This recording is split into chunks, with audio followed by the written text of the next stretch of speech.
नमस्कार प्रेक्षकांनो, तुमचं सर्वांचं मनपूर्वक स्वागत आहे. ठरलं तर मगचा आजचा रिव्ह्यू ऐकत आहात, म्हणजेच 25 जानेवारीचा रिव्ह्यू. चला मग सुरुवात करूया आजच्या भागाला. सायली कपड्यांच्या घड्या घालत असते त्यावेळेला अर्जुन तिला विचारतो, काय ग दमलीस? तेव्हा सायली म्हणते नाही. तेव्हा अर्जुन म्हणतो, तन्वी तुला एवढं बोलली आणि तू शब्दाने तिला काही बोलली नाही. तेव्हा सायली म्हणते, त्यावेळेला संयमाने वागणं जास्त गरजेचं होतं, कारण त्यावेळेला अस्मिताताई आणि पूर्णाजीचं जेवण वेळेवर होणं महत्त्वाचं होतं, म्हणून मी शांत राहिली. मी बोलली असती तर परत शब्दाने शब्द वाढला असता. मग अर्जुन म्हणतो, मग काही तिचं ऐकून घ्यायचं, शांत बसायचं? तेव्हा सायली म्हणते नाही, तिला अश्विन भाऊजीचा पाठिंबा आहे आणि मी त्यांच्यासमोर पुराव्यानिशी प्रियाचं सत्य समोर आणणारच.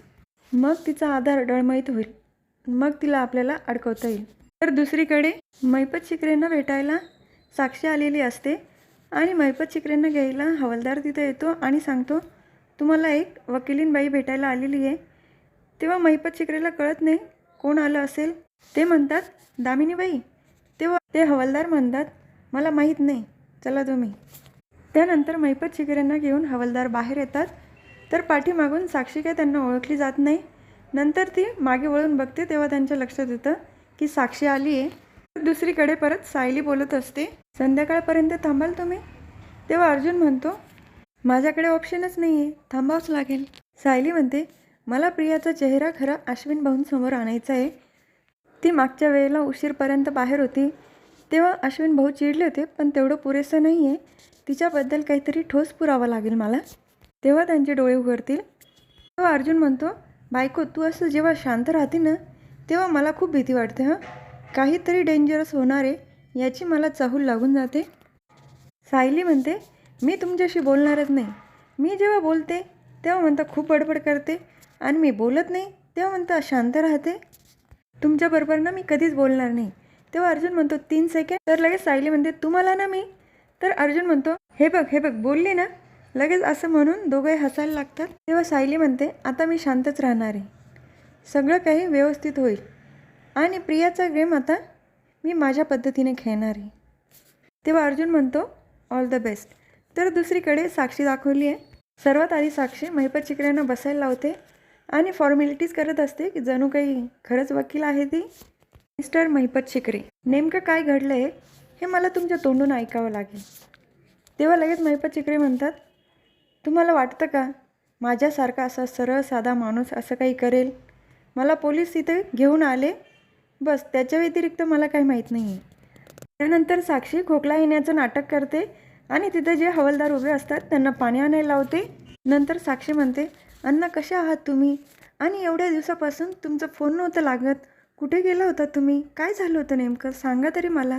तेव्हा मैपत शिकरे म्हणतात, मला फक्त आता तुला डोळे भरून बघू दे, खूप दिवसानंतर बघतोय लेकरा, आता बाकीचं काहीच विचारू नको.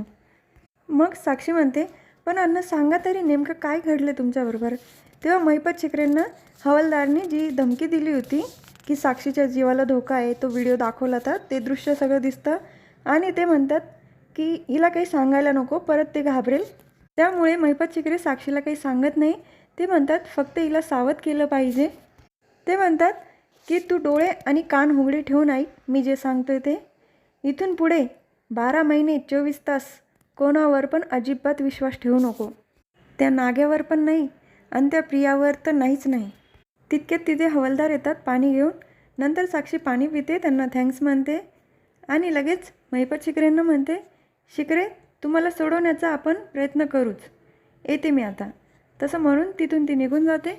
दुसरीकडे प्रतिमा आत्या सुमन काकूला जेवायला बोलवायला येतात. थोडासा दही भात खा म्हणजे बरं वाटेल. तिथे लगेच नागराज काका येतात आणि ते सुमन काकूला म्हणतात, सुमन चल खाली, मी पण जेवणासाठी थांबलो आहे. तेव्हा सुमन काकू काही आधी जात नाही. तेव्हा प्रतिमा आत्या म्हणतात, मी पण तिला केव्हाची तेच म्हणते, थोडं जेवण करून घे.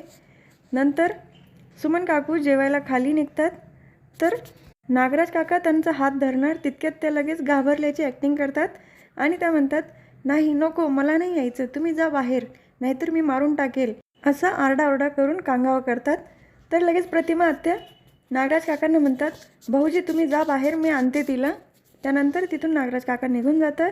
तर दुसरीकडे अश्विन आलेला असतो आणि तो प्रियाला म्हणतो, चल आता जेवण करून घेऊया आपण. पण प्रिया रील बघण्यामध्ये मग्न असते. तिला अश्विनचा आवाज पण येत नाही. परत अश्विन आवाज देतो तिला, प्रिया चल मला भूक लागली, पटकन मला जेवायला वाढ. नंतर ती बघते त्याच्याकडे, हो हो तू बस मी वाढते तुला.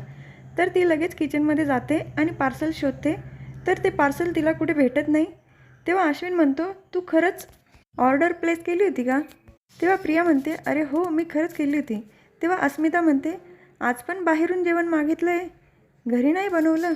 नंतर प्रिया मोबाईलमध्ये ऑर्डर प्लेस केल्याचं दाखवते आणि लगेच तिला डाऊट येतो की सायलीने कुठेतरी लपवलं असेल. ती सायलीला विचारते, सायली दे पार्सल माझं. तेव्हा सायली म्हणते, मला काय माहीत कुठे पार्सल तुझं. तर कल्पना काकू म्हणतात, तन्वी तुझ्यासारखं रोज रोज आम्ही बाहेरून जेवण मागवत नाही. तर प्रिया म्हणते, मग कुठे आहे आई माझं पार्सल? हो तुमची इच्छा असेल की आम्ही दोघांनी जेवायला नको, उपाशी राहायला पाहिजे हो ना. त्यानंतर विमल लगेच पार्सल घेऊन येते आणि प्रियाच्या हातात देते, हे बघा इथे आहे तुमचं पार्सल, तुम्हीच बघितलं नाही तिथे. तर प्रिया म्हणते, एवढं कोपऱ्यात कोणी ठेवतं का? म्हणजे हिनीच लपून ठेवलं असेल ते. तेव्हा लगे अश्विन उठतो आणि सायलीला म्हणतो, सायली तू ठेवलं लपून ते? तेव्हा सायली डिशमध्ये जेवण घेऊन येते आणि ते अश्विनच्या समोर ठेवते आणि म्हणते, मी एवढी निष्ठुर नाही आहे अश्विन भाऊजी, आपल्या घरातल्या माणसांना उपाशी ठेवण्यासाठी या थरापर्यंत जाईल अशी. ते काम तुमच्या बायकोचं आहे. तर अश्विन म्हणतो, म्हणजे यात पण तन्वीचीच चूक आहे.